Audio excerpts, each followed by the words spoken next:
All right. Hello, everyone. I'm Bea from the WeGrow VA marketing team. And for today, we have a really cool topic, and I will be joined by Junaid Iqbal from of No Degree. You should definitely check out their podcast called the No Degree Podcast, and we will be tagging them in.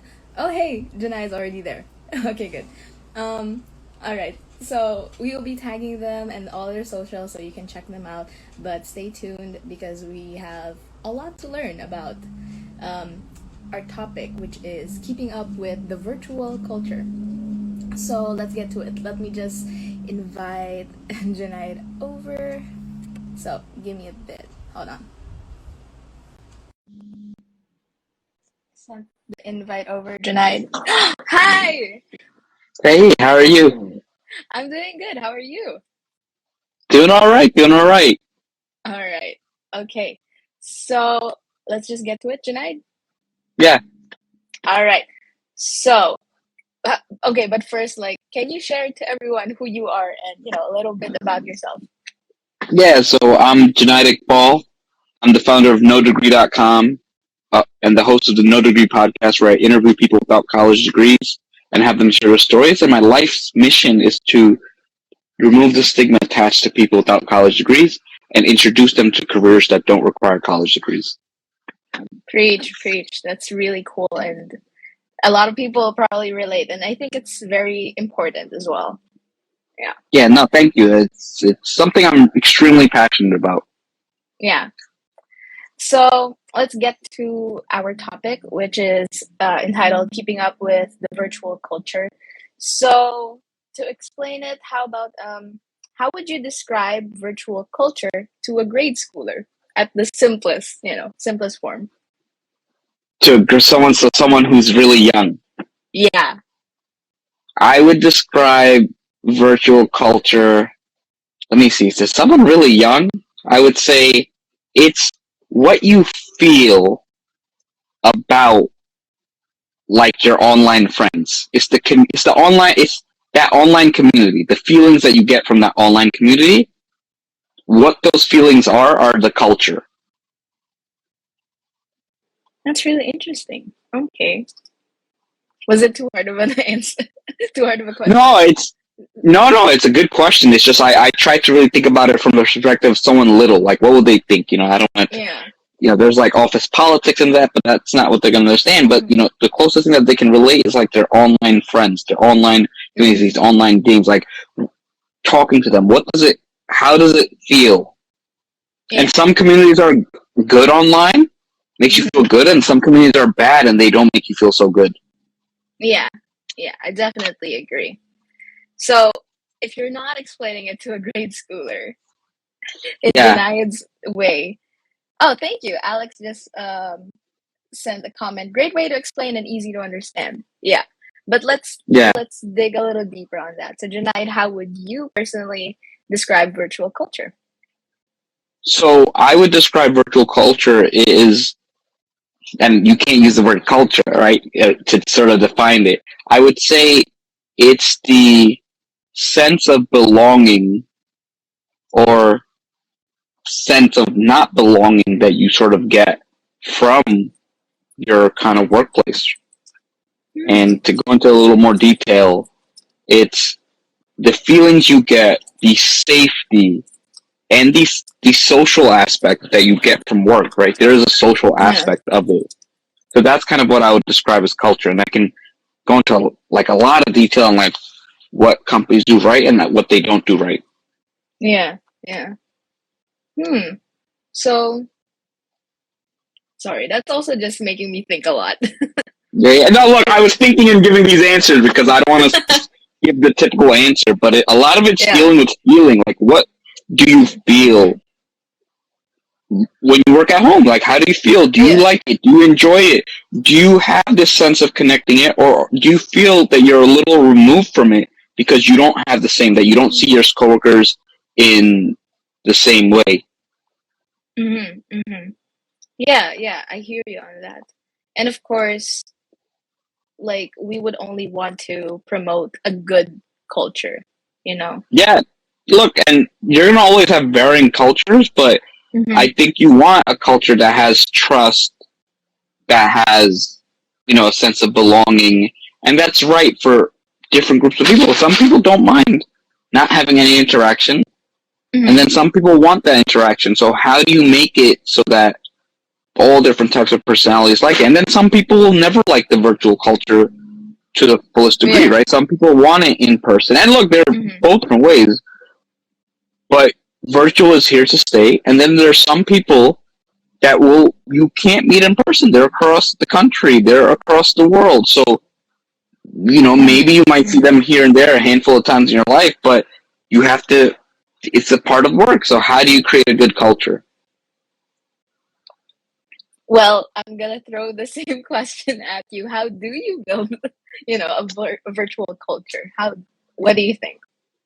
A lot of communication. I think in a virtual culture, you kind of expose like people who aren't good communicators, because I've worked in corporate and there are some people who just come across nasty in email, who come across nasty in a lot of ways. So how did I build a virtual culture? So I have a team and it can scale anywhere. I have a core team of like 20 to 30, and sometimes we expand to 50. And obviously the culture is different among the second layer, but than the first layer. So the regular team, how do we maintain a good culture is honestly just making sure that you're fair to them, that you talk to them on a regular basis as much as you can and as much as reasonable, and that you ask them like what they want to do, what type of work they like doing, and that they feel safe and invested in your culture. So in your company, because the thing is that different people like doing different things, and some people have a work style of I'm the boss, therefore you do what I tell you to do. But I don't think that's a nice work style. And just like even in parenting, I'm the parent, you tell me what I do, versus there are some kids that listen to their parent because they know they're a guide. So I think you kind of have to think about it like that. And then just having communication, I think having regular checkups and just kind of casual, like having that humor aspect too, because online, remember, in person you have these jokes, online you share memes and you share stories. So I think that's how an important thing. And the real thing that people have to realize is just having each other's back. I think when my business partner got sick, we took care of him and we made sure that he was good. We sent each other gifts and just sharing things. So that's definitely something important to keep a good culture. That's really sweet and insightful. Yeah. I'm also just thinking, it's getting me to reflect on a lot of things as well. So, and I want to follow it up with a question that so as we know, like working virtually really is a different environment, right? But like for some people also who, especially like prior to 2 years ago, when everyone was also looking for jobs in offices and everything, and obviously those offices have their own work culture, do you think it's possible? And for some people, because it is different for everyone, some people really like having that face-to-face connection. Some people work like this. For a lot of people, they had to shift from doing face-to-face work to doing virtual, and a lot of companies and businesses have struggled to kind of like translate the work culture in the physical environment, like in the office, to virtual. Do you think that it is possible to kind of capture or mimic the culture in a face-to-face setting to a virtual one?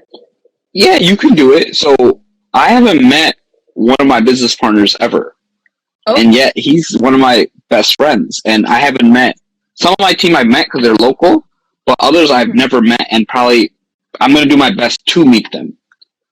So what we do, and you can even do it through Zoom and using other platforms, Discord. We use Remo. We have like a permanent place that we hang out virtually. Like we have a room. So you can do it with Discord, and it's kind of like you have a group chat. You kind of say, hey, I'll be hanging out in the Discord chat, or I'm going to be hanging out on a Zoom call. Anybody wants to join? And people join, people just join, just kind of have fun and all that. I think we playing like virtual games. We have like virtual Jeopardy, just catching up. And it's like doing these kind of things because you want to recreate like just bumping into somebody on the office. So just kind of just checking who's in the Discord chat. Like in Discord, you can do it. Who's in the Discord chat, like live? Who's in the voice channel? And kind of just popping by, like, hey, what's up? Just popping by. Just want to say what's up. I'm having a little 5-minute break before my next meeting. So I think encouraging and pushing that. Now, look, not everybody's going to want to do that, but you're going to be able to create a crew, and people are going to do that. So just encouraging. And here's the other thing: you can't give people too much work. So here's the mistake a lot of companies make. And it's tough, right? Because I understand companies trying to grow. Let's say your work hours are 40 hours a week. You shouldn't give someone 40 hours of work a week. You should give some slack in their schedule so that they can do other things that sort of help them be more productive. So be like, look, you work 40 hours, just spend an hour a day just catching up with teammates, non-work related. And you'd be surprised because too many people focus on, I work 40 hours, but it's also like, if someone does more than 35 hours, that's what I care about as a boss. I'm not looking to just make sure that someone's just there sitting. I want to make sure that they're productive. And if it's like, hey, spend an hour a day, maybe 20 minutes talking to different team members and encouraging that goes a long way. That's a really good point. I do think it also brings a lot of, I don't know, I think it gets people to connect more and be more present. Yeah. Instead of just like, continuously hustling and grinding for work. Yeah, and then the other thing is, look, Dan, what happens is if something's really busy, maybe 1 week they do have to work 40 hours because this is a very busy week, but then it kind of gets them, like, allows them, because it's like, you work the 40 hours and you have family, this and that. Now if you sort of build in, like, and this is in addition to the lunch hour. So let them, some people like having lunch by themselves or whatever, but sort of just encouraging people to get together, facilitating, and asking them, like, what they're looking for. I think just, it's tough, but you gotta, like, push it. And look, some people won't do it, and that's fine. And you're always gonna have, and you still want to support them in other ways. But I think also you want to learn a lot about the people. Like, what are their goals? Like, people work, right? People work for a reason. They like to be challenged. They like to do this, or maybe they need a paycheck, but they work for their family. They work to have their hobbies. So ask them, talk about that, and then be like, "Hey, man, hey, how's that hobby going? Hey, how's that game going?" Just ask them. You'd be surprised at how much people just open up. Like, wow, you actually asked me. You actually care about me. And the other thing is, don't just ask to ask. Ask because you are genuinely interested in the answer. Right? It doesn't matter what they are. What it is. You may not care about the game itself, but you care about their own progress, and you care about seeing them happy. Talk about it. Yeah. Wow. Yeah, it's getting me to really think a lot about, also like past experiences of my own. And I think that a lot of the things that you've said really resonate to a lot of people. And I think that, well, you were basically giving out also like your tips and like your insight on what managers and, like leaders could do to maintain or like create this virtual culture. Is there anything else you would like to add to that? It's not easy. It's not easy, and it takes time. Because here's the issue: that what happens is there's, just due to the relationship, there's always somewhat of a barrier between a boss and the person that works under them. It's a barrier because even now, despite having a good culture, sometimes like the people who work for me, they'll worry like, "Hey, I didn't get to do this." I'm like, and they know I'm gonna say, "Hey, it's okay, I don't mind." But again, past experience shapes it. They had past managers, so it's about just making people feel comfortable and realizing like, "Hey, am I giving you too much work?" Like, not berating them. Obviously setting expectations, but also realizing that they're human, that they have other things going on, asking them how their family's doing, all that stuff, and you're gonna kind of see that you have to do it. The other thing I'm gonna say is you have to manage different people differently. Some people like autonomy. Some people need more direction than others. And ask them, be like, "Hey, are you enjoying the work?" And ask them 2-3 times. Because the first answer is not the most accurate. It's just ask them like, "Hey, what is your, like," you ask someone, "Why do you want this job?" They'll give you an answer. You ask them, why again, and you ask them why this third time, and that's when you get the real answer. So kind of just ask them, like, are you feeling satisfied? Do you like the work? Obviously, most people are going to say yes. Or they'll be like, you know what? Actually, I'm getting a little tired, or I'm not feeling this. And figure out, like, give them the type of work that they want to do and that they like doing. We got a comment, by the way, over here on the live. So someone said, just curious for Junaid, what other apps or tools do you use with your team besides Discord and Vimo? Also, great insights, by the way. Yeah, thank you. Phone call is also underrated. Like, people forget that we can call. So sometimes, I'll call. Discord I don't use too much, but I know other people do because we have remote, so we pay for it. So for us, it works out. But I'll use the Zoom, video call, WhatsApp video calls, group chats. Just again, and different people have different levels, but again, I'll just kind of always support them, ask them, keep them updated, ask them for their updates and all that stuff. And again, just keep up with them. And again, show a genuine interest and realize that work is not the most important thing for them. And it's perfectly fine. A lot of bosses have this thing like, I pay you, therefore this has to be the top of your list. And it's like, and I tell them, it's like, look, if your workers won the lottery, will they come to work? Or will they quit? And it's okay. Like, it's just how it is. Like, you probably wouldn't run your business if you won the lottery either. So you obviously do it for money too. So people have to get past that layer and realize it's okay. Now figure out, like, what are their dreams? What do they want to do? And figure out where you could help them, right? Whether it's like they want to grow their career, whether they want to help their family, and figure out how can you help them. Yeah. I wanted to also ask, so we've talked a lot. Well, you've shared a lot about, like the perks and like the good things about it. But, sometimes life is life and, there will be sort of like challenges. How do you think, and I think it's also sometimes in culture when, like some sort of bad perpetrates and is maintained in a culture. How do you think it's for you? How do you think, like, when something challenging or, difficult is happening with the team that you're working with, how do you think that could be best addressed given, virtual and all?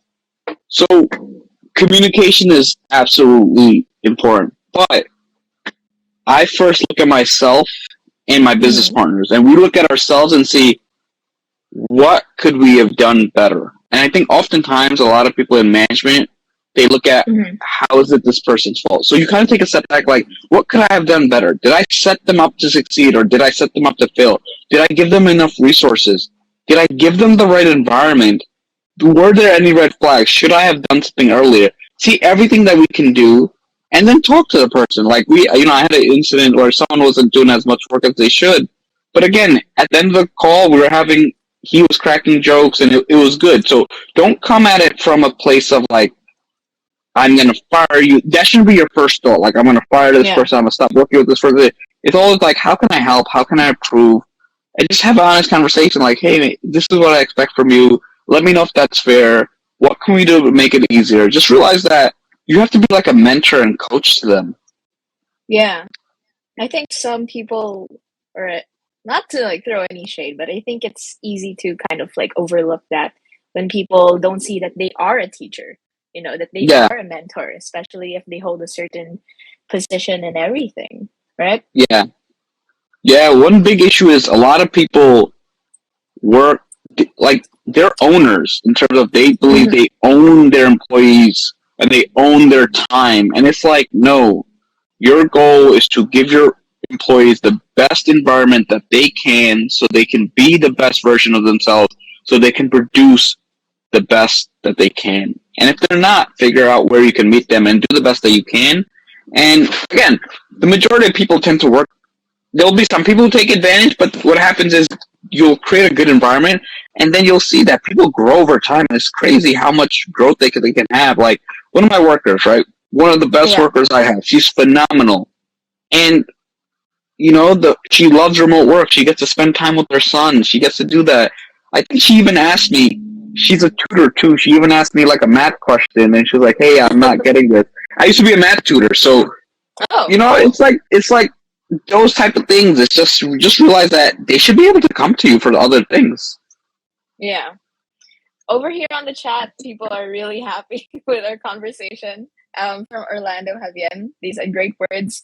Alex also sent some claps. And from I am Selena Young, they said, "Hey, Junaid." Do you know them? Yeah, Selena is very nice. Hey, Selena, always like to see you. That's good. That's good. I'm really happy that people here are watching. And don't worry also as well if you weren't able to catch this live, because we're going to be posting it all over, and also for Junaid to share. Um, but going back to our conversation, honestly, you've got me stumped because I think you've touched on a lot of the questions already. Thanks, Selena, for tuning in. Yeah. And yeah, but I think you've said so much already. I really am stumped right now on what else to like ask you, because I think you've hit all the cues already. Um, any other uh last words regarding this topic? Be Yeah, the any man. more? Yeah, be the manager you wish you had when you were younger, and I think that's so important. And then also realize not everyone's like you, and I think that's what a lot of people struggle with. They think like everybody has the same work ethic, the same work style, the same preferences.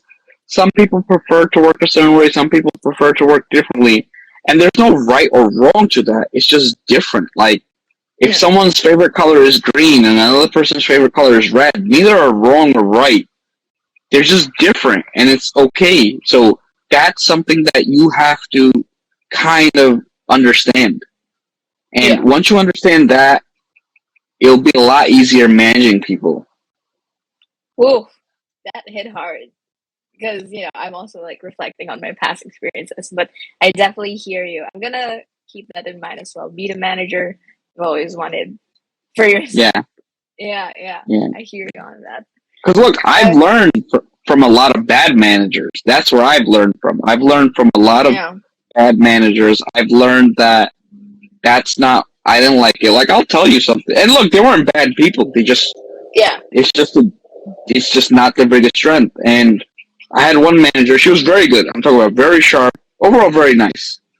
Mhm. And I used to come to late. So you see, I'm up now, and it's easier for me to do this than it is for me to wake up early. So I used to be late for work every single day.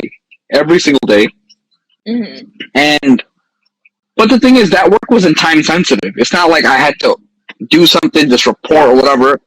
I'd come in like that, but I'd stay later too. I'd make sure, because we clocked in and clocked out. I stayed later, right? I made my hours. Mhm. So then I got a letter on my desk. It's like, hey, your work hours are from 9 to 5. You have to take a break at this time and all that, and this is when you leave. Mhm. And the thing is, it's like, yeah, I came. That's when I knew. I was like, look, I gotta eventually leave. I'm not. This is not my environment, because as a manager, it's like you're supposed to judge people on, do they get their work done, and Yeah. it's not causing, is it being delayed? Like, look, if I'm opening up a restaurant, yes, I can't show up late because then the store doesn't open. But it's about saying, hey, does the work get done, especially in like an office Mhm. environment? Do they complete it? Do they do it well? That's what you judge them on. Everything else is a proxy, right? Yeah. And oftentimes we're just so stuck on, and I mean, pandemic has kind of changed things, but we're just Mhm. so stuck on like this hourly thing, and you got to focus on what they produce, what they contribute. And trust me, like, I would have probably stayed at that job longer if I could have came later and longer. So it cost them in other ways. Now they have to hire someone else. They have to. Yeah. I only stayed there 7 months. They paid for the hiring person. There's more work. So Mhm. it just hurts everyone overall. It hurt me, hurt them because they lost me, hurt the person who had to hire. Just more work overall. Yeah. It kind of sort of like snowballs into an avalanche and Yeah. everything. Yeah.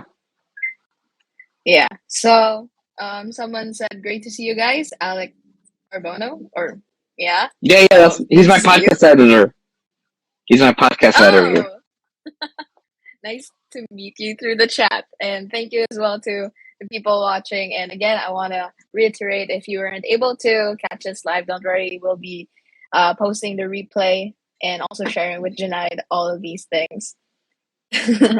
So, yeah, I think we've covered everything about virtual culture, how to like create it or like how to build on it, as well as like really good nuggets of wisdom on how to maintain it. I think what really resonated is when you said, "Oh, someone uh from Wicked Mitch." Yeah, we need to understand that people do things differently. We cannot always let them do things the way they want it. I'm really happy so many people are getting these insights from us. So yeah, thank you, Junaid, for today and all of Yeah. your insight and knowledge for sharing that with us. Is there anything you would like to plug? This is the time. Oh, yeah. So check out the No Degree podcast. Uh, I interview people without college degrees, have them share their stories. I'm really looking, and again, it's free. My goal is to really just share the stories of people who had all sorts of struggles and what they did to overcome. And I've interviewed all types of people, so you get insight into their lives, their careers, and you can figure out whether this is right for you or whether it's not. And then yeah, follow me Instagram. Um, I think I'm doing some more reels and Twitter. I've been more active on Twitter. I've been having fun with it. So feel free to DM me. You search up No Degree DOTCOM. So check that Yeah. out. Always appreciate everyone who showed up, and thank you for Yeah. doing this. No, and of course, thank you also, Junaid, for all of this. So again, don't worry, we'll be posting all of Junaid's links, socials over on the caption and everywhere. So yeah, we can cap this off now. Thank you again, Junaid, for today. I hope you have a great day ahead. All right. No, I'm going to sleep. It's like late, and I'm actually tired. So I'm going to sleep like 10 hours right now. So I'm Oh, wow. extremely happy. Yeah, that is very much well deserved rest. So you take All care right. and good night. Bye, All right. Junaid. See you, everyone. Bye bye.